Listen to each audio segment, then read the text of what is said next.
What's up, y'all? So I know y'all are probably used to dyslexic poetry by now, but I thought I'd take a softer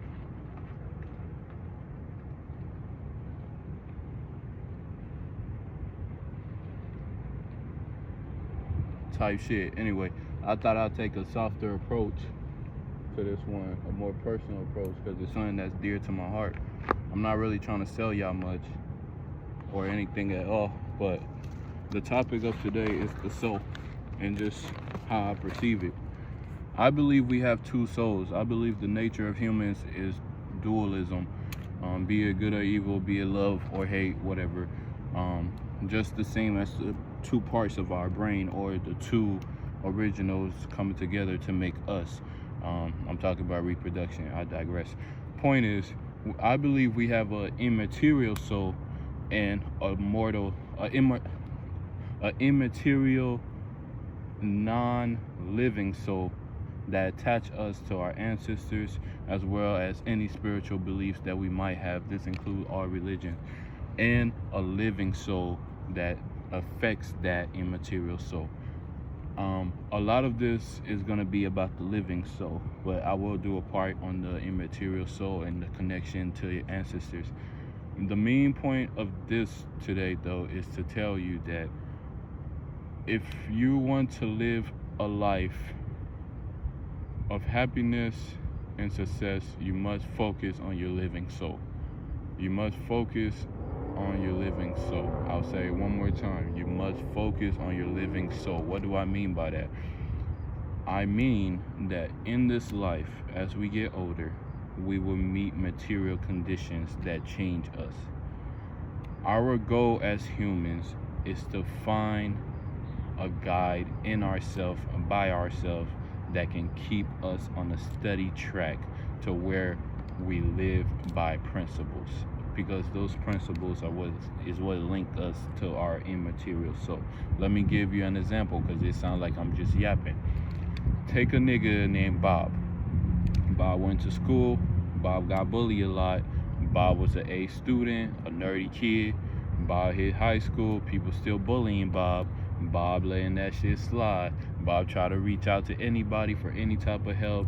People are telling Bob to just stand up for himself. Bob never stands up for himself. But Bob is still receiving material success. Bob is still getting the scholarship. Bob is still going to college. Bob is still living his life. Now Bob gets older. Bob is out of college. Bob got a good stable job. But Bob is not satisfied with his material soul, because Bob's material soul over these years has been conditioned by those around him, to where Bob innately feels that he does not have confidence, or he does not have, insert whatever it might be, money, joy, this and that.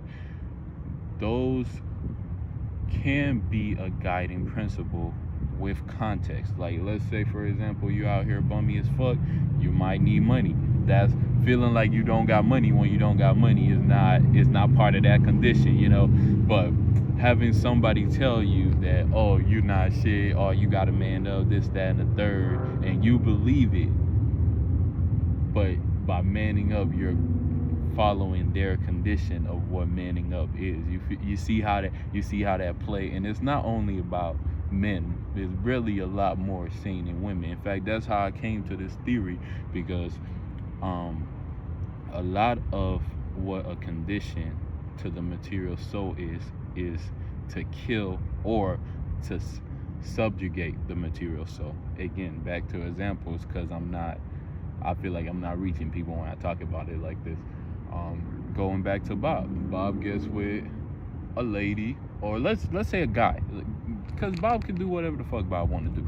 Bob gets with this guy, and Bob is having the time of his life. He finally meets somebody that understand him, that don't try to label him or nothing, until one day, and it's just one little peek, one little peck at Bob's material soul. Bob's husband is like, I wish you would show confidence more. And then the floodgate opened, and those years and years and years of Bob's immortal soul being conditioned to feel as if he is not confident all poured through. and it's on display as insecurity or sometimes shame, or even worse, pride. And that's the three things that kill our immortal soul. Shame, pride, what was it? Shame, pride, and guilt. What's up, boss? See, I'm a confident ass nigga. I'm cool everywhere I go. I still keep it on the swivel, but I talk to my people. That's me directly fighting against a material condition that told me, well, not directly, but something like, hey, you're not social. And some people live in those material conditions. I'm not one of them guys that'll be like, oh, it's all in your head, because we are head people. We are Homo sapiens, brain people. But that's pretty much the end of this video. I don't think I covered it. Oh, let me finish up on Bob. You can tell I rant a lot. But so, yeah, the floodgate come out, and Bob has two decisions. Bob can either fall back into all that shame and guilt for all those years he had people telling him something about himself, which by material condition he got conditioned to understand was just his innate state. Or Bob, and this is very, very difficult to do, Bob can throw away the words of his husband and throw away the words of years of conditioning, and not directly tell himself something like, hey, I'm Bob, I'm confident. I don't know what he would say to himself, but as long as it comes from within and it's something along the line of, I accept myself, because a lot of people think that, like, what I'm preaching, or whenever I talk about it, a lot of people think that it's some self-help guy where you would be like, no, fuck them niggas, I am confident. It doesn't always play out like that. For me particularly, because I'm a stubborn, hard-headed ass, do it out of spite ass nigga, I was able to do that. And a lot of that wasn't even just from me telling myself, hey, I'm confident. I had to go and fight and prove it. Like, literally get my ass beat. And every time I got my ass beat, I would always be like, yeah, at least I fight. I ain't no bitch.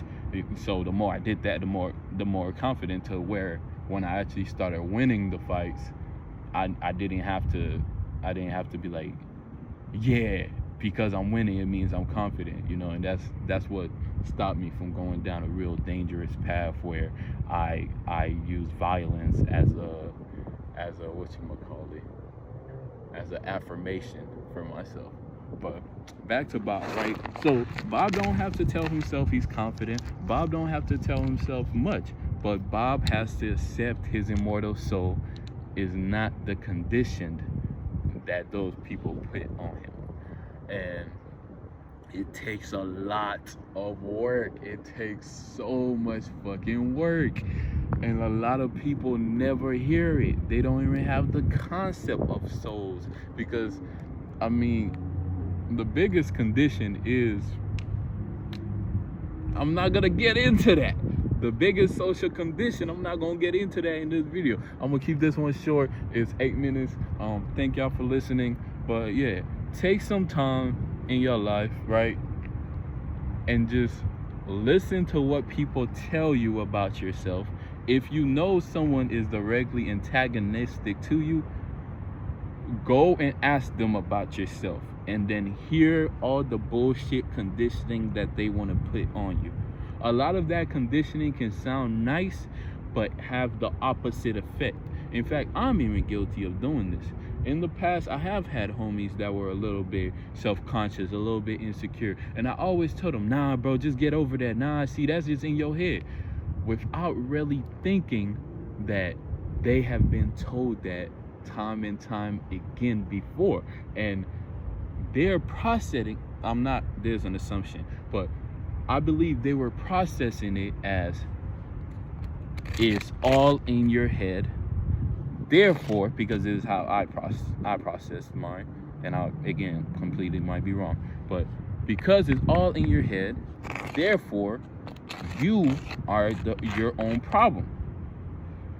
Rather than seeing it as, you were never given you didn't give yourself the time or the space to process yourself and really see what's in your head.